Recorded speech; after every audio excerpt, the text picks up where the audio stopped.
Dans cette vidéo, nous allons explorer les thèmes de l'illustration tactile, qui sont des contenus présents dans les livres pour enfants avec un handicap visuel.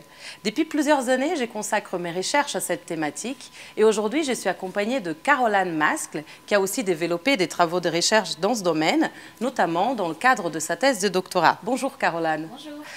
Lors de nos recherches, nous avons participé à la création et au test de plusieurs illustrations et prototypes de livres tactiles, dont certains nous allons vous présenter aujourd'hui dans cette vidéo. Alors, pour commencer, je vous propose de commencer par la base. Caroline, est-ce que tu peux rappeler ce que c'est l'illustration tactile et son rôle essentiel dans un livre pour un enfant avec un handicap visuel? Alors oui, donc je vous présente ici un livre de la maison d'édition Mes mains en or, Un petit lapin se cache dans le jardin. Alors, ça se présente de cette façon. Vous avez toujours le texte en noir. En noir, ce sont les lettres qu'on utilise nous en tant que voyants. Et puis ensuite, le texte en braille, associé à une illustration tactile que l'on va pouvoir explorer avec les doigts. Ces illustrations, elles sont essentielles car elles sont un vecteur de motivation pour les enfants, mais surtout parce qu'elles vont venir soutenir la compréhension de l'histoire. Et en fait, ce qu'on remarque dans ces illustrations, c'est qu'elles représentent les objets, les objets avec des textures différentes. Donc, c'est une technique utilisée, c'est les collages de textures. Et en fait, c'est un point que je souhaiterais aborder en premier, cette notion de la technique. C'est-à-dire qu'on a montré, il y a eu des recherches qui ont montré que selon la technique, et la compréhension de ces illustrations par les enfants peut être meilleure. Il y a eu des études sur ça. Est-ce que tu pourrais nous parler un peu de ça, Caroline? Oui, d'ailleurs, c'est des questions que se sont posées des collègues de ton laboratoire à Genève, le SMAS, en 2013, qui ont étudié différentes techniques d'illustration et qui ont essayé de regarder comment les enfants arrivaient à les reconnaître. Alors, je vais vous montrer un petit peu les trois techniques qu'ils ont étudiées. La première, c'est la technique des dessins en contour en relief. Donc, c'est un dessin très simple où on va utiliser les traits qu'on va mettre en relief pour que l'enfant puisse l'explorer avec ses doigts. La deuxième technique, c'est la technique du thermoformage. On va utiliser une fine feuille en plastique qu'on va venir mouler à la forme du lion. Donc ici, tout le lion est en relief et on a aussi différents niveaux de relief. Et la dernière technique, c'est la technique de la texture, comme on l'a vu dans le livre juste avant. On va utiliser différentes textures pour représenter l'image. Par exemple, une texture un peu poilue pour faire la crinière du lion. Dans cette étude, ce que les chercheurs ont observé, c'est que les images en texture étaient les images qui étaient les mieux reconnues. Ensuite venaient les images thermoformées, puis en dernier, les images en dessin en contour en relief. Alors pourquoi ces différences? Déjà, les images en texture et en thermoformage ont l'avantage d'éviter la procédure qui demande un remplissage mental des zones délimitées par les lignes. C'est-à-dire que lorsqu'on explore le dessin, comprendre que les lignes délimitent des zones, c'est un processus visuel qui nécessite un apprentissage qui peut être difficile pour des enfants. Il faut comprendre qu'ici, on est à l'extérieur du dessin et ici, on est à l'intérieur de la pâte. Et ensuite, pourquoi les images en texture sont les mieux reconnues? Parce qu'en fait, elles permettent également de mieux délimiter les différentes zones. Je peux facilement savoir quand est-ce que je suis sur la crinière du lion par rapport au moment où je suis sur son corps. Et en fait, on va remarquer que même avec la technique de la texture, que c'est la technique qu'on a montrée par nos études, c'est la technique plus optimale, même avec cette technique, le taux de reconnaissance des illustrations par les enfants va être encore très bas, c'est-à-dire qu'on ne va pas dépasser les 40% de reconnaissance. Alors, il y a deux facteurs qui peuvent expliquer cette difficulté, un facteur d'ordre perceptif et un facteur d'ordre interprétatif. Oui, alors perceptif, comme vous avez pu le voir dans une précédente vidéo, le toucher, il n'est pas très adapté pour capter des informations de type spatial, puisque ça va demander de déplacer son doigt tout autour de la forme, et on va capter les informations petit morceau par rapport à ce que je sens sur le bout de mon doigt. Et ensuite, je vais devoir, dans ma tête, faire une reconstruction mentale pour obtenir la forme globale de l'objet. Et cette reconstruction mentale, elle impose une charge cognitive qui peut, pour des enfants, devenir une surcharge cognitive qui les empêche de reconnaître l'image. La deuxième, comme tu l'as dit, c'est une piste plutôt interprétative, c'est-à-dire qu'on peut aussi ne pas comprendre le dessin.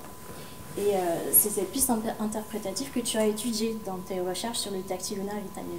Oui, tout à fait. C'était donc dans le cadre de ma thèse de doctorat. Je me suis intéressée par la production des dessins par les enfants aveugles et malvoyants. Et pour cela, j'ai conçu un jeu, une adaptation du jeu Pictionary, que vous connaissez peut-être, dans lequel il faut donc dessiner des objets pour y faire comprendre à quelqu'un d'autre. Pour cela, donc, dans ces jeux Pictionary, tout a été fait pour qu'on puisse jouer sans la vue. Donc là, je vous montre un premier, une boîte à cartes où en fait on va avoir les noms de l'objet écrits, un gros caractère et un braille. Et après, vous pouvez vous demander mais comment il faisait pour dessiner les objets et comment il faisait pour sentir les lignes. C'est avec un matériel spécifique dont je vous montre ici. Donc, dans ce matériel, nous avons une plaque antidérapante en 10M dans laquelle on va venir poser un trait avec une certaine pression et la ligne donc, va ressortir en relief. Voilà, donc avec ces dispositifs-là, nous avons pu analyser les dessins produits par différents enfants de différents degrés, différents profils visuels. Et nous avons analysé aussi comment ils pouvaient reconnaître ces dessins. Et ce qu'on a montré, il y a deux choses très intéressantes qui sont sorties dans cette étude. La première chose, c'est que pour eux, pour les enfants qui sont aveugles de naissance, surtout, c'est très difficile de comprendre justement les objets dans le dessin parce qu'ils ne font pas partie de cette culture visuelle. Ils ne connaissent pas les signes figuratifs pour représenter les objets dans le dessin. Donc, par exemple, là, Caroline a dessiné un soleil.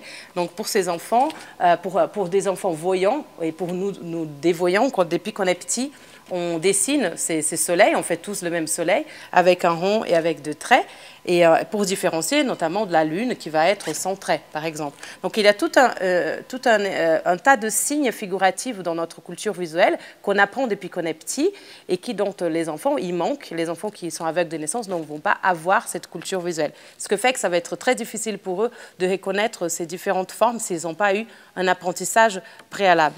Et une autre chose intéressante, un autre résultat très intéressant qui est ressorti de cette étude, c'est que les lignes que les enfants vont faire pour représenter des objets vont parfois faire référence à des sensations autres que les perceptions visuelles. Par exemple, ils peuvent représenter dans les lignes. Donc, je vous rappelle par exemple ces dessins de la rivière que nous avons vus déjà dans notre MOOC, où en fait les dessins vont représenter autre chose que les aspects formelle des objets. Je vous donne un exemple, un dessin d'une fourchette produit par une jeune fille aveugle de naissance qui représente la fourchette avec un trait vertical qui représente le manche de la fourchette.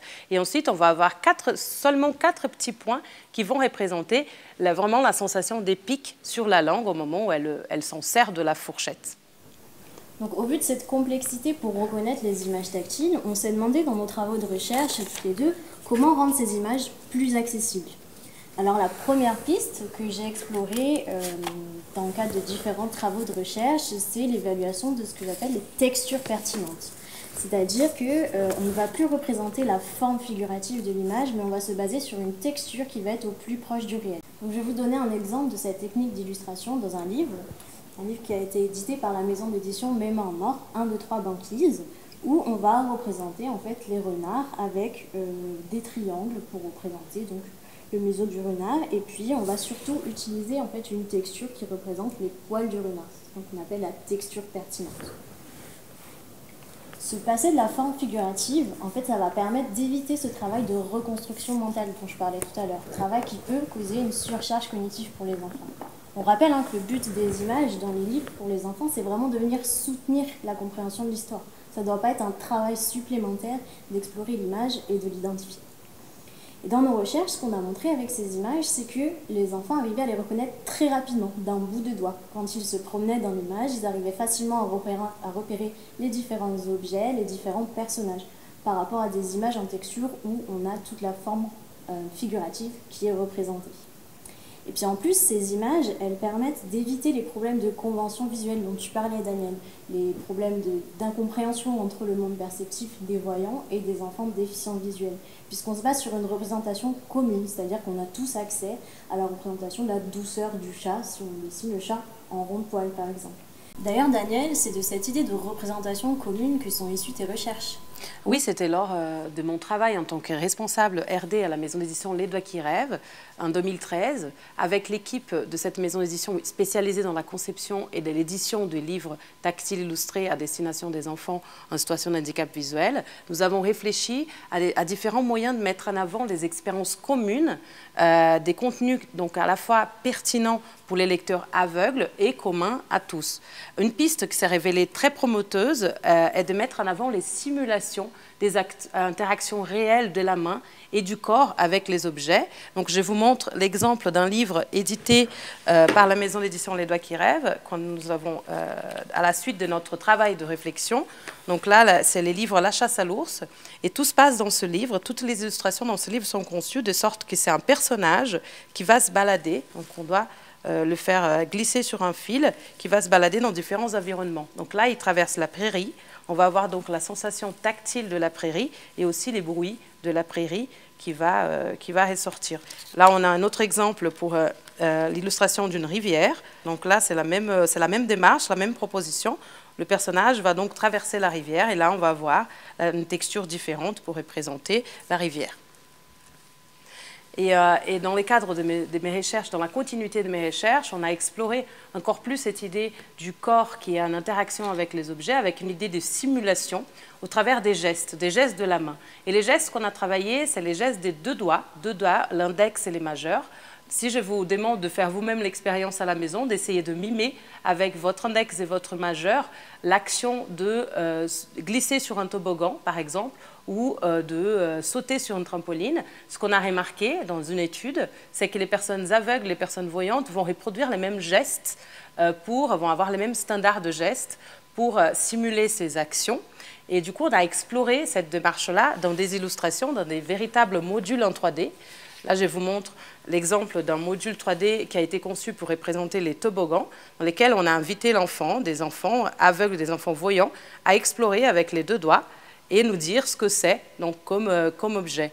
Donc là, je vous montre un autre exemple, le trampoline. Donc c'est la même idée. Donc là, on va venir monter sur le trampoline et sauter donc avec les deux doigts. Alors, ce qu'on a montré, donc en faisant des tests de reconnaissance de ces objets avec des enfants aveugles et des enfants voyants, ce qu'on a montré, c'est que les taux de reconnaissance étaient beaucoup plus hauts, c'est-à-dire qu'ils reconnaissaient beaucoup plus vite des objets avec ces modules qu'avec des images classiques, comme les images qu'on vous a montrées au début de cette vidéo, des images où en fait il y a des textures, c'est représenter les aspects formels de l'objet avec différentes textures.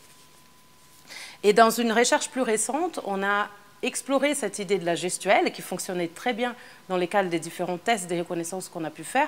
On a exploré donc cette idée de gestuelle associée au son. Donc c'était dans le cadre d'un autre projet, un partenariat avec la maison d'édition Les Doigts qui rêvent et un partenariat aussi avec d'autres universités qui travaillent dans le domaine des nouvelles technologies. Et nous avons élaboré un prototype qui a été testé avec les enfants. Donc voici les prototypes que nous avons testés avec les enfants aveugles et malvoyants. Ici, on a l'illustration des escaliers. Donc on retrouve cette idée de deux doigts qui marchent. Et là, au fur et à mesure donc, on va monter les escaliers, on va avoir aussi le son de pas qui montent les escaliers. Et enfin, une dernière piste pour rendre ces images plus accessibles, c'est de les créer avec les enfants, les adultes qui les accompagnent et les professionnels de la déficience visuelle. C'est ce qu'on a vu dans une précédente vidéo sur la recherche participative pour favoriser l'entrée dans la lecture des enfants ayant une déficience visuelle. Donc pour conclure cette vidéo, voici les 4 pistes issues de nos découvertes de recherche. La première, l'utilisation des textures pertinentes en se passant de toute la forme figurative de l'image. La deuxième, c'est d'utiliser des systèmes tactiles de simulation d'action réelle de la main et du corps du lecteur.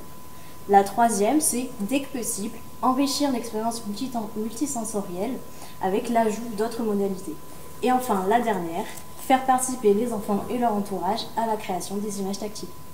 Merci Caroline pour ce résumé qui reprend les points essentiels de ce qu'on a vu dans cette vidéo. Si vous avez, vous, un projet d'adaptation d'illustration ou de tout autre type d'image ou de contenu visuel, j'espère vraiment que cette vidéo vous a donné envie de vous servir de ces pistes validées par la recherche pour la suite de votre projet. Je vous invite d'ailleurs à partager vos idées d'adaptation avec nous et avec les autres apprenants dans le cadre d'un forum de discussion qui sera dédié à ces sujets que vous retrouverez juste après cette vidéo.